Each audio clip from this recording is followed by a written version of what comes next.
25 minutes to 8 o'clock. I'm glad you're still with us here on Morning at NTV. We are stepping into the Take Note conversation on combating corruption through rewarding integrity. And that is a conversation, of course, that is both interesting as well as eye-opening. And I'll be introducing a very interesting guest very shortly. But the preamble is that the National Citizens Integrity Awards are organized under the theme Promoting Integrity for a Corruption-Free and Sustainable Society. This is an annual event that aims at recognizing public servants who serve with honesty and integrity, and the tradition of awarding such people for the organizers or conveners started in 2016.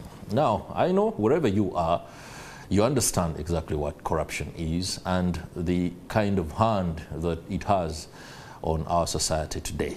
Now, in the midst of all that pressure, that one individual will not bend to the whims of the scent of money in the conduct of duty is something that should be applauded.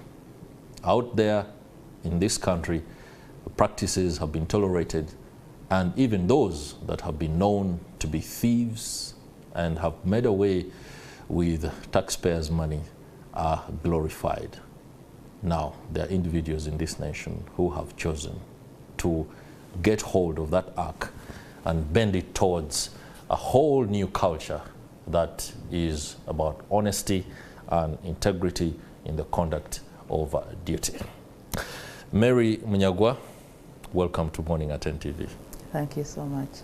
Mary Munyagwa is the overall winner of the Integrity Awards that the gala and the finale was last evening. I'll be coming to you very shortly and take us through what it means to work honestly and with utmost integrity. Allow me to introduce Xavier, the Country Director for ActionAid International Uganda. Welcome to the program too. Thank you and good morning. Yes. And let me begin with you because you are the conveners of the gala and the organizers of the National Citizens Integrity Awards.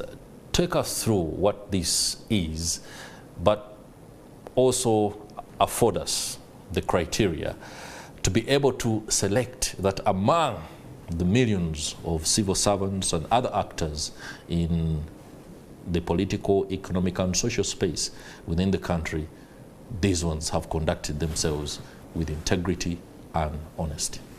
Thank you so much.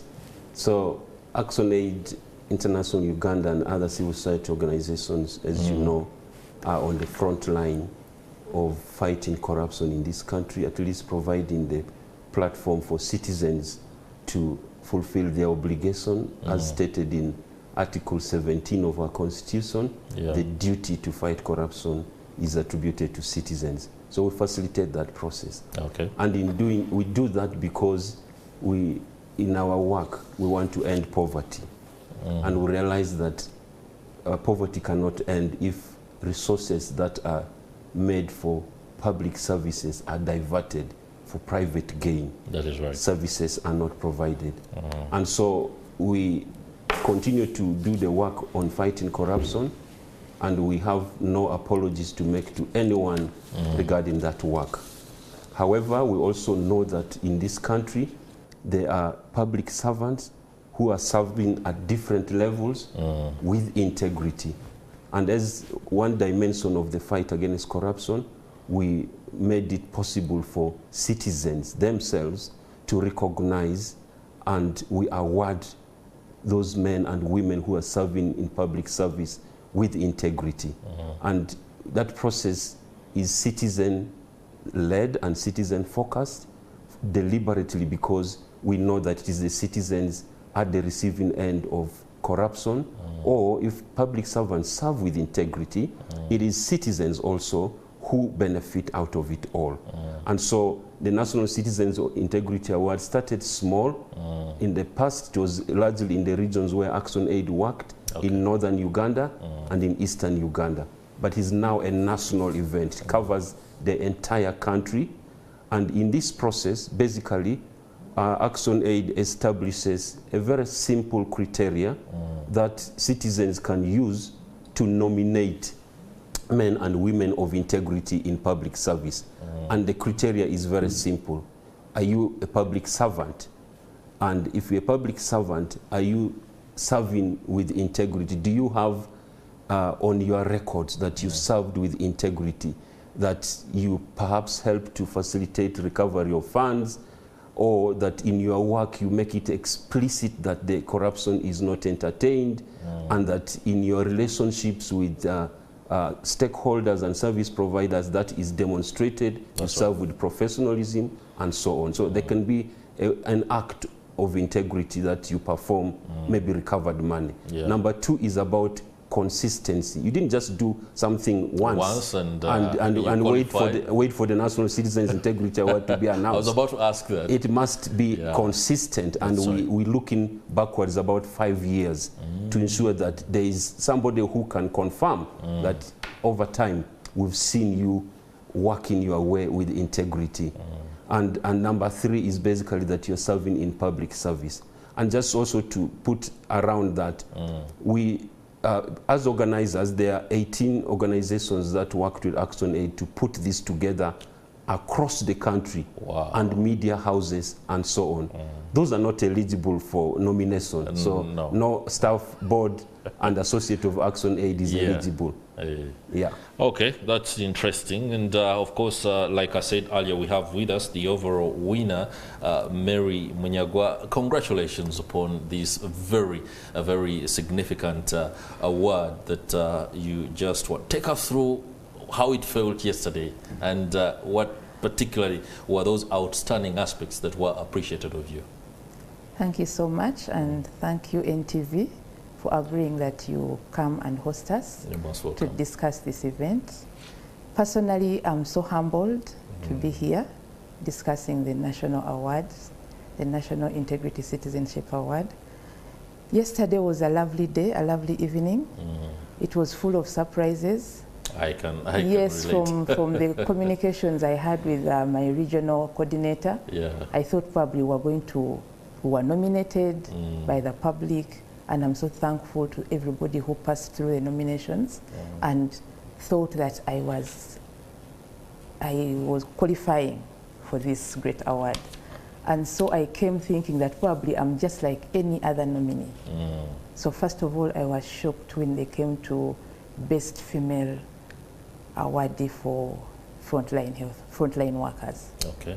And for me as a medical doctor, yes, we are serving at the front line, so that was a very good motivation for me. It was an honor to be awarded that. Okay.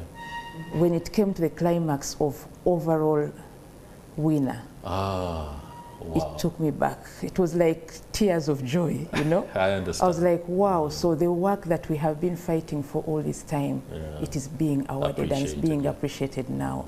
And so there is a reason to say, yes, it can be done. Yes, we can move forward. And yes, we can take another step and increase the gear to fight corruption in our different places where we are working. Okay. And more so as a frontline medical health worker.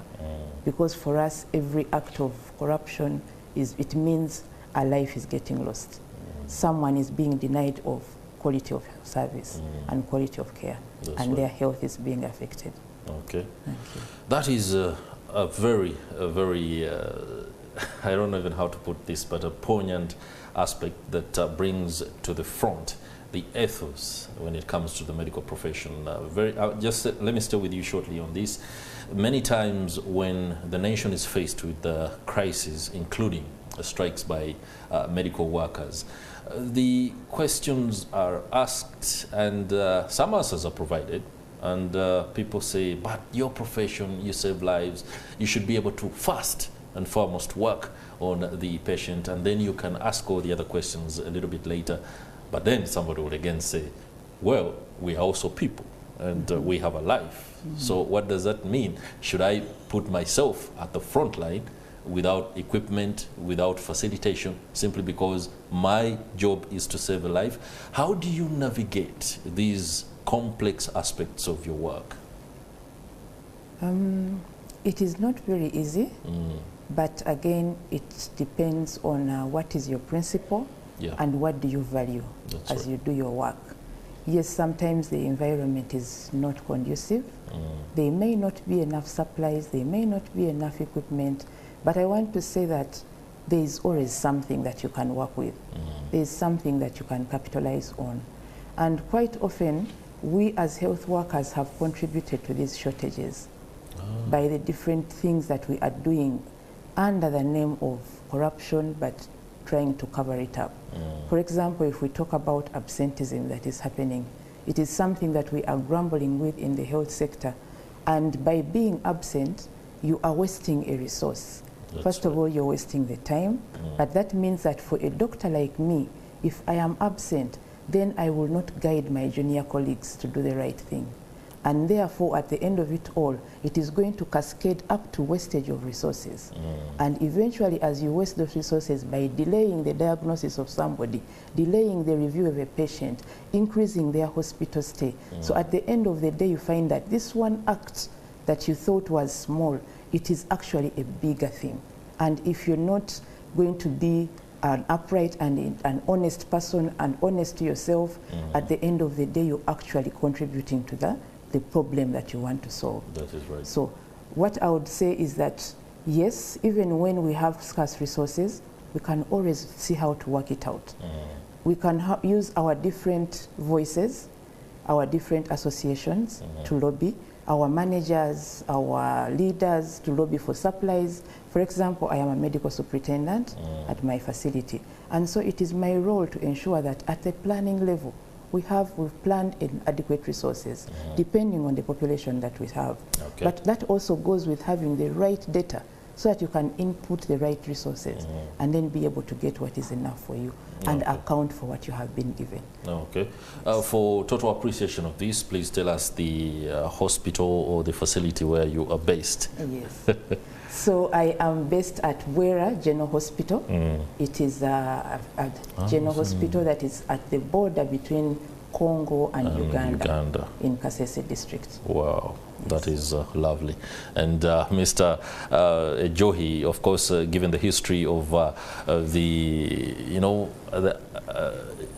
outbreaks of disease between Congo and Uganda, to have such a frontline medical worker there is pretty inspiring. What were the other aspects about the awards, for example, in the political space, governance space? That is where the melee is a bit, crowded. Who won in that sector? So we had 3 categories, and Dr. won the front line, but also the overall. But we had 2 other categories. So just to be clear, each of the 3 categories had 2 winners. 2 winners each. Except for management, which had 4 winners at the local government level and at the national level. As well as political, which also had at the local government and the national level. And so for the political, we had 2 winners. The female was Honorable Betty Awol. She's former leader of opposition and women member of parliament for Gulu. So she was the political winner for that category. And then the male was Honorable Geoffrey Feta. He is the member of parliament for Aivu East, and both of them have work that they've done that the vetting committee was able to assess and did their background checks on. And then we had the management category. And governance, sorry, before management, the local government, we had there's a gentleman from Gulu. He was a councillor. I think his name is Bob Owini or something like that. I don't remember the lady off head. But on management, at the central level, we had no winner. So the vetting committee did not get, according to our criteria, that is right, a qualification for the no one at the management level, at the national level. And then at the local level, we had 2 winners for management.